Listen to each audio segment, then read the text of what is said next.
Snowman, Postman.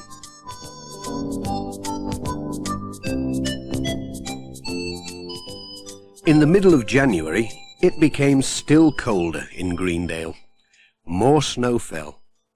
It began to melt, there was some rain, and then it froze again. It froze so hard that everything had a coat of ice. When Pat got up in the morning, he couldn't open the door of his van. He chipped at the ice with a kitchen knife, but he still couldn't get his key into the lock. He poured warm water over the lock and over the windows. It still wouldn't open. He held a candle so that its flame licked round the lock. Now the key would go in, but it wouldn't turn. He warmed his key on the stove in the kitchen until it was nearly too hot to hold. Then it turned in the lock and opened the door. Pat was on his way at last, but oh, it was so cold. Jess fluffed his fur up, and Pat wore his thickest scarf and gloves. On the way they saw Ted Glenn. He was busy chopping wood.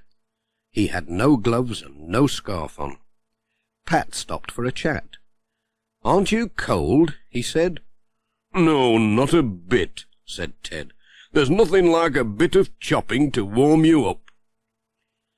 At Greendale Farm, Peter Fogg was breaking the ice on the trough so that the cows could have a drink. "I bet they'd rather have a warm cup of tea," said Pat. "I don't know what their milk would taste like," said Peter, "if we gave them tea to drink." Katy and Tom came running across the yard. "You're too late, Pat," said Katy. "Our postman's already here." "Come and see," said Tom. They took him round the corner by the barn. There stood a Snowman postman. He had coals for his eyes and mouth, a carrot for his nose, an old scarf round his neck, and a bag for his letters. "Poor fellow," said Pat. "He has no hat. He'll get a cold head. He can borrow mine, but only for a minute."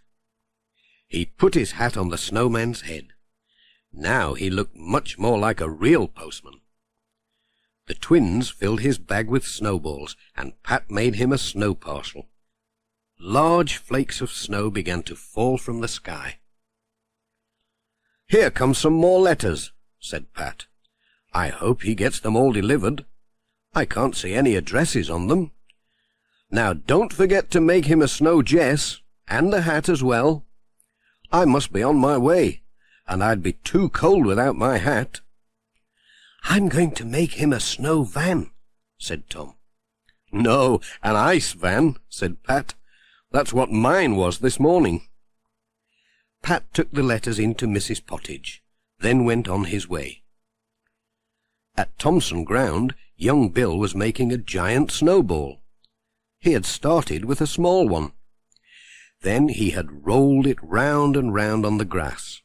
It grew bigger and bigger until it was so big that he couldn't move it. Pat gave him an extra push with it. It rolled down the hill, picking up still more snow and growing bigger. It hit the wall at the bottom and broke into pieces. There was a glove sticking out of one piece. "So that's where my glove went to," said Bill. "That was a piece of luck. I thought I was going to get into trouble for losing that." When Pat had delivered all his letters and parcels, he was glad to get home to his warm fireside. There was soon a good meal on the table. Then it was time for Pat and Sarah and young Julian to watch their favourite television programs. Jess curled up by the fire too, and had a cat nap. But after the news, Jess woke up, walked slowly across the room, mewed, and scratched at the door. "He wants to go out," said Sarah. "Nay, Jess," said Pat, "you don't want to go out in this weather, do you?" But Jess did want to go out. He scratched and scratched at the door until Pat opened it. A cold blast of air blew in. "Brrr," said Pat. "Don't be long, Jess. It's cold enough to freeze your tail off." Jess ran down the garden path into the darkness. Where was he going? Perhaps to see if the mice had come out of their holes, in the barn at Greendale Farm. Wherever it was, he meant to get there, snow or no snow. Julian went off to bed, and Pat read him a chapter from his favourite Moomin book. When Pat came downstairs again, Sarah said, "Jess hasn't come back. I've just been out to look, and there's no sign of him in the garden. It's snowing hard, too. I do hope he's all right." "The wind's getting up as well," said Pat. "There'll be drifts by morning.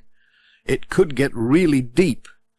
But I expect Jess is in someone's barn hunting mice. If it's too cold to come home, he'll find a warm bit of hay to curl up in for the night." Jess didn't come home that night. The next day the snow was very deep, and Pat couldn't get his van out until the snowplough had been along the road. They were all very worried about Jess, and there was still no sign of him. "I'll look in all the barns as I go on my rounds," said Pat, "and ask if anyone's seen him. Somebody's sure to have spotted him. Everyone knows Jess in Greendale." The snow was deep everywhere, and the wind had piled it up into deep drifts in the fields. Pat kept asking about Jess, but no one had seen him. He looked in all the barns, but there was no sign of Jess anywhere. When he called at Thompson Ground, Alf was just setting out to look for some of his sheep. They were lost in the snow, and they would soon die if they didn't get some food. "I wonder if your Jess is under a snowdrift, like my sheep," said Alf. All the farmers knew how the sheep could make a space under the snow, like a little snow house, and be quite safe in it for a time. They would huddle together to keep warm, and the walls of snow would keep the cold wind off them. But they had no food under the snow, so the farmers had to find them quickly. "I'll come and give you a hand looking for your sheep," said Pat. "I can't deliver any more letters until the snowplough gets up here. That top road's sure to be blocked." "Right," said Alf. "Thanks, Pat. Let's get going, then." They took one of the farm dogs, Floss, to help sniff out the sheep. They also took a long, thin rod and a spade each. The snow was frozen hard, and they could walk on the top of the drifts without sinking in. The snow was so deep that you could walk right over the tops of the walls. Up the hillside they went.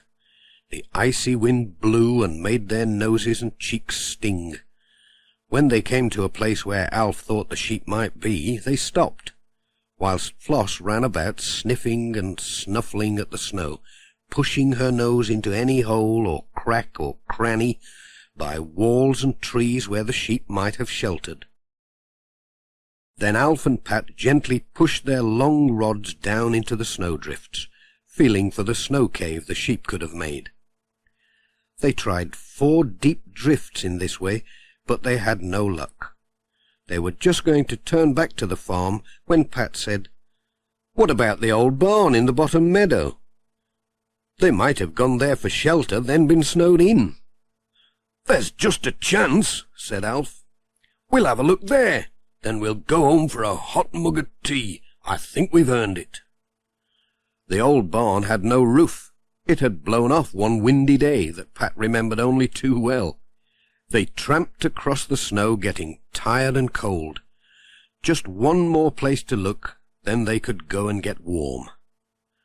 The walls of the old barn were open to the snow and to the wind. The snow had blown in and piled up inside just as deep as it was outside. Floss sniffed and wagged her tail. "I think she's smelt something," said Alf. "But it might only be a fox." Floss's tail went faster and faster. "She's certainly found something," Alf went on. "Let's try the rods." Alf and Pat carefully pushed their rods into the deep snow. Down and down as far as they could reach. Pat's rod felt different. One moment he was pushing the rod through the snow, then it went more easily. Perhaps it had come to a space under the snow.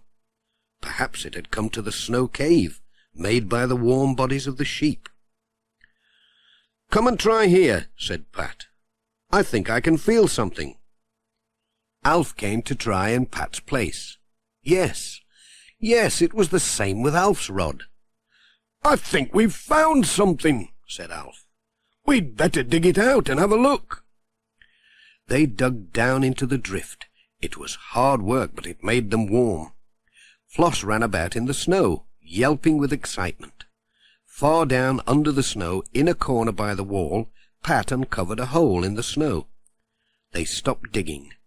A woolly nose came to the little gap and sniffed. "Thank goodness," said Alf. "We've found them." They had to dig more slowly and carefully now. They didn't want to hurt the sheep with the sharp spades. They made the hole bigger and bigger until it was big enough to get the sheep out. They could see more and more woolly bodies cuddled together under the snow. And they could feel how warm they were. The sheep didn't want to come out. It was warmer under the snow than it was out in the cold wind. Alf had to pull them out one by one. "There must be about 10 of them in here," said Alf. But Alf and Pat were very surprised when they saw what else was in there with the sheep keeping warm amongst their woolly coats. There was a small black and white shape there, and it uncurled and ran to Pat when it saw him. "Jess," said Pat, "it's my dear little Jess. Whatever are you doing here under the snow? Are you all right, Jess?" He picked Jess up and tucked him inside his warm overcoat. "Well, I never," he said. Jess began to purr. He snuggled under Pat's coat with just his nose peeping out. He soon felt as warm as toast. "I wonder how you got here with Alf's sheep," said Pat. "I wonder." But Jess couldn't tell him, so Pat never found out. Pat and Alf went back to the farm to get some bales of hay for the sheep. Pat left Jess by the fire, and Dorothy gave him a saucer of milk. My goodness, how he purred. He almost purred his head off. Pat and Alf came back to warm themselves by the fire and have a good hot drink. They felt like purring too. It was so good to be warm again. Later, Alf would go with the tractor to bring the sheep back to the farm. As they sat there, they heard something climbing the hill and going on past the farm with its diesel engine at full power and a swooshing sound going with it.